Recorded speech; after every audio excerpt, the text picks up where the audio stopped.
Good morning.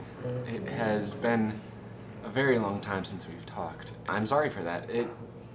Life has gotten very crazy, as life does, and I know that's not necessarily an excuse, but guess what? I'm making it. Currently it is just after 6:40 in the morning, and a lot has changed since the last time I made one of these. I turned 24. I am thankful for every passing year that I get. I've gone on a few trips since May. I went to Colorado, did some hiking with my dad, and then I went on a one-day trip to Miami just like 2 weekends ago. So I flew in the morning and then I flew out that same night. Also, I picked up a job here at Georgia Street Grind. This is that place that I recommended in my March Madness video. I'll link that up here. What else? Oh, I am not currently living downtown. My lease ended, and so I'm living back with my folks for the next few weeks, and then after that, my new lease at another apartment downtown will begin. I know a lot of people say that they have wintertime blues. I don't know if that's the case for me. I feel like the weather has an opposite effect, whereas some people feel like they get more depressed and more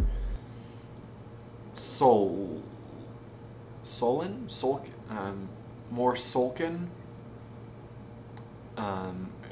Is that the right word? I don't know. I just feel entirely drained in the summertime. Now that weather is starting to shift, I'm feeling a bit more energized and a bit more creative. Man, I've missed you guys. I've had so many ideas as of late, but I just hadn't had the energy to do it, and now I'm feeling like I can. For a while, I was just very much in survival mode, and I realized that is a tough place to get out of. This month is Suicide Awareness Month. That's part of the reason why I'm back, because I want to talk almost exclusively about that for this upcoming month.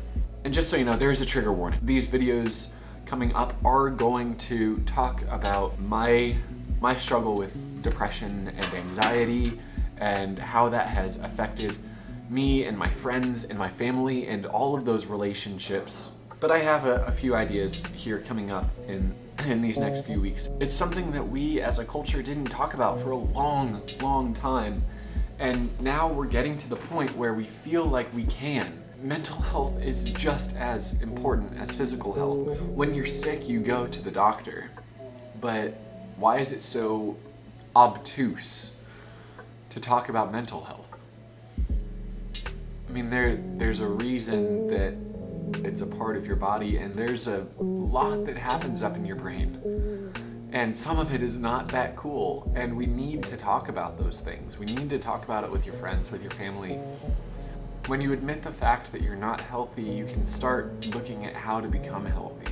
I talked a little bit about my struggle with severe depression down at the university back in February or March or whenever that was. I don't remember. But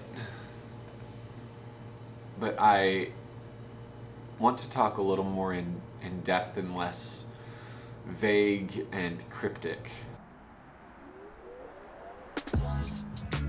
Alright, so I am off work now. I have finished up. It is 1:38. I have a little bit of time before I head back home. And I mean, I gotta get another cup of coffee.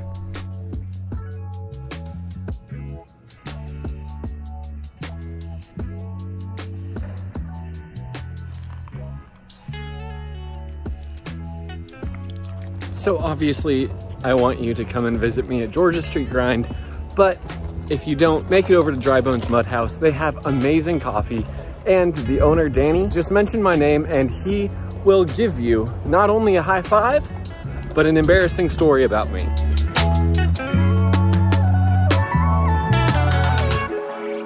So I decided to go for a bit of a walk today after work. There's this beautiful park near where my parents live, and I know that things are tough, and this past year and a half has been challenging. Listen, it has for me too. A lot has changed in my life. Almost everything in my life has changed. Literally, like, almost every single aspect. My struggle with depression is an interesting one. I didn't realize that I had it until I was almost out of typical university. It is so easy, especially with depression, to say that, for it to seem that you are alone. And unfortunately, as a culture and a society, we have kind of allowed that to be true for a long time. And now we're getting to the point where it's okay to talk about it, and we are able to have this Suicide Awareness Month. That this is truly a problem in our society and in the world that needs to be addressed, and that mental health is truly important and truly a factor into our well-being. So when I started accepting help and I allowed myself to be vulnerable, I realized the lies that the depression was telling me were simply that. That big one that says you're alone and no one knows what you're going through. Your struggles are unique and your own, but the path you've walked has been trodden before. I'll keep telling more about my story, but that's all I feel I can say today. There are so many people who care about you very deeply and who love you. And I'm one of them. I mean, I look at my camera lens and I don't feel like I'm talking to a camera anymore. I look and I feel like I'm having a conversation with you all and trying to do my best to capture your attention and also to capture your minds and your hearts. Because I look at you all as friends. And I see you in the comments. And I see you and I hear you. And I thank you for your continued dedication to me and to each other. I have a few things planned for this month that I think are very exciting. And please stay around. If you have struggled with depression or even suicidal thoughts or actions, please reach out. Please reach out. I have linked the suicide prevention hotline as well as a few other resources down in the description. And know that you are loved. And I'm going to be continuing and starting again to post every Thursday. Please stick around. I love seeing you. Soldier on.